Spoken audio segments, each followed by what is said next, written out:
আজকে আমি সকালে ঘুম থেকে উঠে দেখলাম ফারান ফারিস্তা ঘুম থেকে উঠে নাই, তাই ভাবলাম দেখি আম পড়ছে নাকি। তাই আম গাছতলায় গিয়ে দেখি বড় বড়ই আম পড়ছে।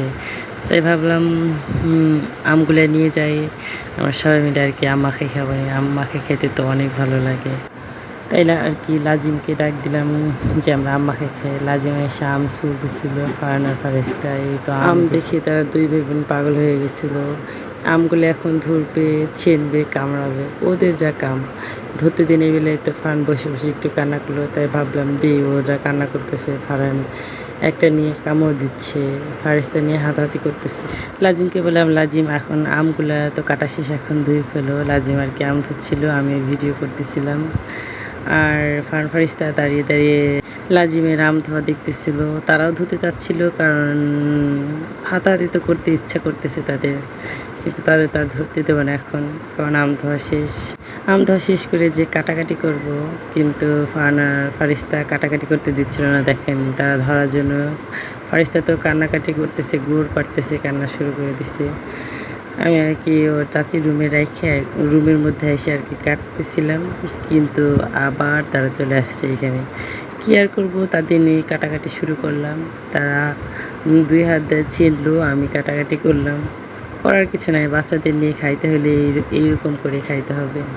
বাচ্চা হইলে কোনো কিছু খাইতে ইচ্ছা করলেও এখন আর পারা যায় না আগের মতন, কারণ ওরা যে পরিমাণে জ্বালায়, ওদের নিয়ে কোনো কিছু খাওয়া সম্ভব না। এর মধ্যে ছামিরে চলে আসছে ওদের মাঝে, এখন সেও আমার সাথে কাটাকাটি করবে। কী আর করব, তারা কাটুক, আমিও কাটি, আর কি করব। এরাও খাবে, আমরাও খাবো। এরা যদি বুঝতো তাহলে তো ভালোই হইতো আমাদের। আমি চাকু দিয়ে আমগুলো কাটে রাখতেছিলাম, আর ফারিস্তা দুই হাত দিয়ে পানি তার অনেক পছন্দ ছিনতে, সারাক্ষণ সে পানি ছিনতে চায়। সে হাত দিয়ে আর কি ছিনতেছিল, ফারান একটা একটা করে নিয়ে কামড়াচ্ছিল। ফারান যা পায় তাই আর কি গালি দেয়।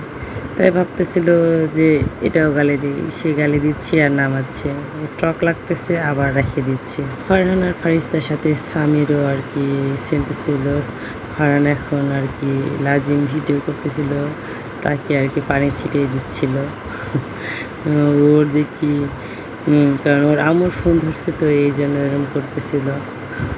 ফারিস্তা বুড়ি তো পানি পেয়ে মহা খুশি, সে এখান থেকে আর উঠতেছে না। আমি যে মেশিন দিয়ে আম কাটতেছিলাম, ওরা করতেছিল কি তিন ভাই বোন সেই গাপলার মধ্যে দিয়ে দিচ্ছিল সব পানি। এই জন্য আমি আর কি ওই পাশে নিয়ে কাটলাম, ওরা পানি ছিনতেছিল। এই তো আমের মধ্যে দিয়েছিলাম হালকা একটু লবণ, কাঁচা মরিচ, আর হচ্ছিল হালকা একটু চিনি দিয়েছিলাম, শুকনো মরিচটা পরে দিয়েছিলাম, আগে কাঁচামরিচ দিয়ে মাখাইছিলাম। দেখলাম আর কি সবাই টেস্ট করলো, কিন্তু ঝাল হয়েছিল না। আমার এখন ঝাল লবণ কোনোটাই হয়েছিল না। তাই আবার ফারিস্তা এইগুলো খাওয়ার জন্য অনেক কান্না করতেছিল। কি করবে এই মেয়েটা, সকাল থেকে কান্না করতেছিল। আম মাখায় খাইতে যে আমি পুরো পাগল হয়ে গেছিলাম। তারপরে আবার লাজিম এসে লবণ, শুকনো মরিচের গুঁড়া দিয়ে আবার আমি মাখাই দিলাম। দেখেন সবটি বসে আছে এখন খাওয়ার জন্য চারপাশ দিয়ে। ফারহান, ফারিস্তা, লাজিম, ফারিস্তা চাচি, আর ফারহান চলে যাচ্ছিলো আবার বাথরুমে। কী আর করবো এদের নিয়ে। তারপরে আমি আর কি অল্প একটু খেয়ে চলে গেলাম। বললাম তোরাই খা, আমার খাওয়ার আর ইচ্ছা নাই এদের নিয়ে, কারণ ফারহান ফারিস্তা অনেক পরিমাণে জ্বালাচ্ছিল। আমার এখন কোনো কিছু খাইতে ইচ্ছে করলেও খাইতে পারি না ফারহান আর ফারিস্তার জন্য। সব কিছু এখন বাদ হয়ে গেছে আমার জীবন থেকে। ওরা যতদিন না বড় হবে ততদিন। আম মাখাটা ভালোই মজা হয়েছিল, কিন্তু খাইতে পারলাম না। সবার ভিডিওটা কেমন লাগলো সবাই কমেন্টে জানাবেন। এই বছরে প্রথম আম মাখা খাইলাম, তারপরেও ভালো মতো খাইতে পারিনি। আম মাখা কার কার পছন্দ আমাদের বাসায়